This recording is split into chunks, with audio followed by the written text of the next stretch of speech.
ዛሬ የምናየው ኢሚግሬሽን ዶት ጂኦቪ ዶት ኢቲ ላይ እንዴት በቀላሉ አካውንት ከፍተን ፓስፖርት መሙላት እንችላለን። ማሳደስ ሊሆን ይችላል፣ አዲስ ሊሆን ይችላል።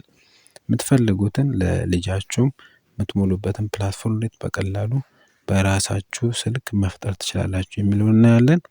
በመጀመሪያ ክሮም ትከፍቱና ሰርች ኦር ታይፕ የሚለው ላይ ኢሚግሬሽን ዶት ጂኦቪ ዶት ኢቲ ብላችሁ ጽፋላችሁ።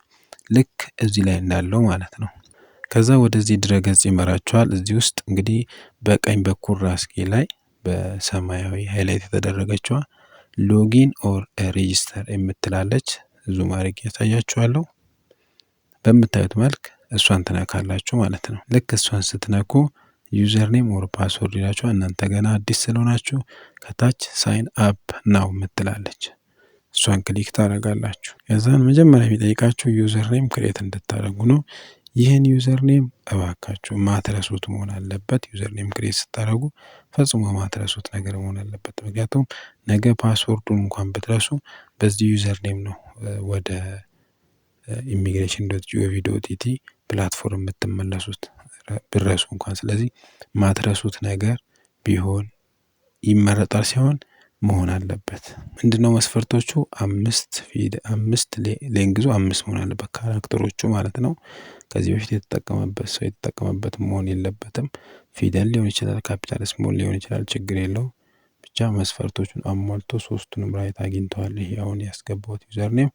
ስለዚህ ኮንቲኒው ላለው ማለት ነው። ከነዚህ አንዱን ኤክስ ካረገ ኮንቲኒው ስለማያስብላችሁ እነዚህ መስፈርቶች ማሟላት አለባቸው። ከዛ ኮንቲኒው ስለው ወደ ስልክ ቁጥር ጥያቄ ቀረበ። ስልክ ቁጥር እንግዲህ ከ9 ጀምራችሁ ነው የምትጽፉት። ለምን +251 ኦልሬዲ ስለጻፈ ቁጥሩን ከጻፍኩ በኋላ እስቲ ምን እንደሚቀጠል አብረን እናያለን። ከዛን ኦቲፒ ይልካል ስልኬ ላይ። እሱን ኦቲፒ አስገብቼ ኮንቲኒው እለዋለሁ። ከዛን ኢሜል ይጠይቀኛል። እንግዲህ ኢሜሉ መሆን ያለበት አክሰስ ማድረግ የምትችሉት ለምን እዛ ላይ ቁጥር ስለሚልክላችሁ ወይ ስልካችሁ ላይ ወይ ኮምፒውተራችሁ ላይ ስትሞሉ ያንን ኢሜል ኢንቦክስ ውስጥ ገብታችሁ ማየት የምትችሉት መሆን አለበት። ስለዚህ እኔ ኢሜል አስገባለሁ። ከዛ ኮንቲኒው ስል ምን እንደሚያመጣ አብረን እናያለን። ከዛ በተመሳሳይ መልኩ በስልካችን እንደጠየቀን ኦቲፒውንም ጠየቀን። እስቲ ወደ ኢሜላችን ሄደን ምን እንደሚመስል እናያለን። አንዳንዱ ኢሜሉ ሊዘገይ ስለሚችል ወደ ታች እየጎተትን ኢንቦክስ ላይ ገብተን እንጠብቃለን።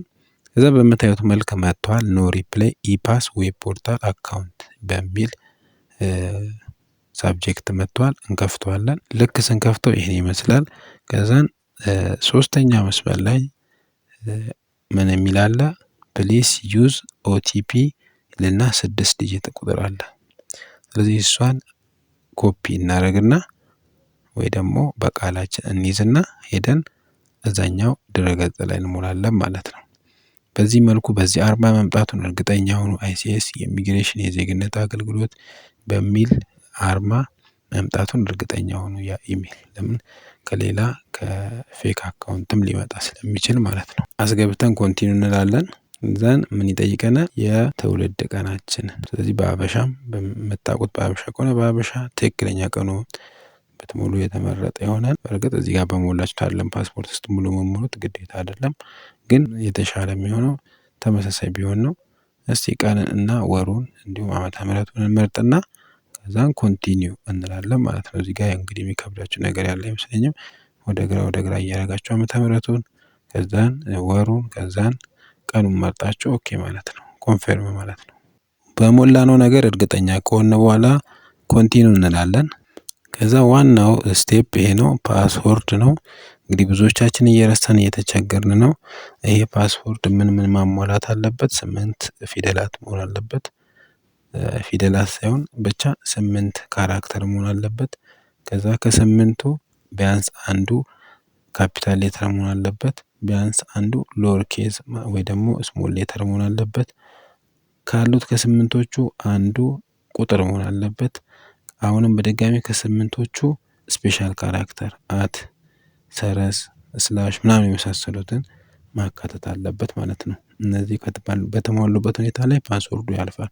እስቲ እኔ ፓስወርድ ክሬት ላድርግና እነዚህን 5ቱን መስፈርቶች ያልፋል አያልፍም የሚሉን አብረን ሙሉን ራይት ካላደረገ ወደ ቀጣይ ስቴፕ አይወስዳችሁም ማለት ነው። ስለዚህ ይህንን በጥንቃቄ ሙሉ። እንደምታዩት የኔ ፓስወርድ 5ቱንም መስፈርት አሟልተዋል። ስለዚህ ተመሳሳይ ከታች ማስገባና ኮንቲኒው እለዋለሁ። ዋው ዩ አር ኦል ሴት ይላል። ሁሉ ነገር ተጠናቋል። ስለዚህ ፐርሰናል ኢንፎርሜሽን መሙላት ትችላላችሁ፣ አለመሙላት ትችላላችሁ። ቀጥታ ሁለተኛው አማራጭ ጎቱ ፖርታል የሚለውን ስትነኩ ወደዚህ ይመራችኋል። ከዛ አዲስ ፓስፖርት ከሆነ ትሞላላችሁ፣ እድሳትም ከሆነ ትሞላላችሁ ማለት ነው። አመሰግናለሁ። እንግዲህ በሌላ ቪዲዮ ደግሞ ፓስወርድ ለረሳችሁ ሌላ ቪዲዮ እሰራለሁ። አመሰግናለሁ።